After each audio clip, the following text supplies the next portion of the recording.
Hello, welcome to another edition of Steve Y, the Fix-It Guy. I'm Steve Yakshi, and this is my YouTube channel where you can learn to fix just about anything. In today's edition, we're going to take a look at a toilet that's rocking because it's not sitting on the floor properly and it's at risk of breaking the porcelain. Should also note that the bathroom floor was recently replaced, which probably led to the problem.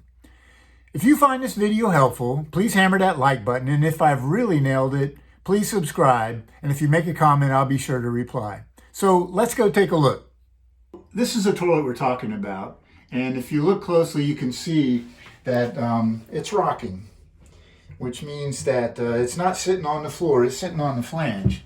So let's take this off and see what we got. One of the first things we need to do is to turn off the water, and here's our cutoff. This shut-off valve only needs a quarter of a turn to turn off the water. So the next thing we'll need to do is just to get the water out of the tank. So we're just going to flush it and hold it till all the water is gone. There will be a little water left at the bottom of the tank, and we're just going to use an old towel to soak that up and get it out of there. Now that we got the water out of the tank, our next step is going to be to take the supply line loose from the tank, and we're just going to do this by hand. I put a towel down because some water is going to come out when you take this loose. To take the toilet off of the flange, we're just going to use a 7/16 inch wrench and loosen these bolts here. And once we have it loose, we can just take it off by hand. We got the bolts off the bottom of the toilet. And before we remove or lift the toilet from the flange, we went ahead and just took a plunger and a towel, and we got the rest of the water out of the bowl. So you can see we've removed the toilet from the flange. And underneath we have this foam washer which replaces the old school wax rings. We also have this right here on top of the flange. And it looks to me like the combination is a little too high. So we're going to need to change this up. One of the things we're interested in knowing is the thickness of this combination in relationship to the floor. So I'm just going to take something flat. In this case, just this square, and then I'm going to take a tape measure, and I'm going to measure from the floor to the underneath of that. And it looks to be slightly over an inch, maybe an inch and 1/32. So let's go take a look at that toilet and see how much tolerance we have there. This is where the toilet meets the flange, and let's just put something straight across the whole thing, and let's see what this depth is. So, this is like, this is less than 3/4 of an inch. It's really more like 5/8 of an inch.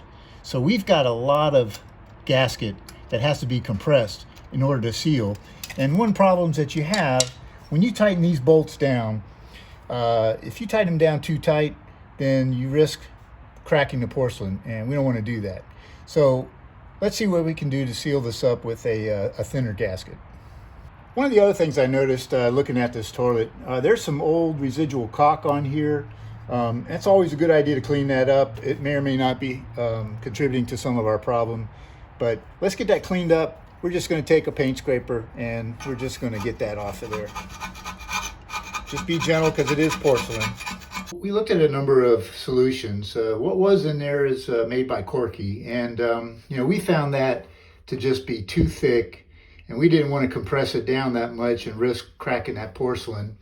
We did look at another solution from Fluid Master, Better Than Wax, but again, the same problem. It's just too thick. One solution was too thin, the other one was too thick, and I don't want to compress that that much. So basically, we just went old school, and we just got a wax ring from Oatly called Johnny Ring. And it may be old school, but number one, it's the cheaper solution at $2 versus $8 to $12 for the waxless solutions. And B, it's just perfect fit for us. In preparation for putting our toilet back on, I'm going to put these bolts back in here. And you got this little plastic ring that you can tighten down to hold the bolt in place. Put our other one over here.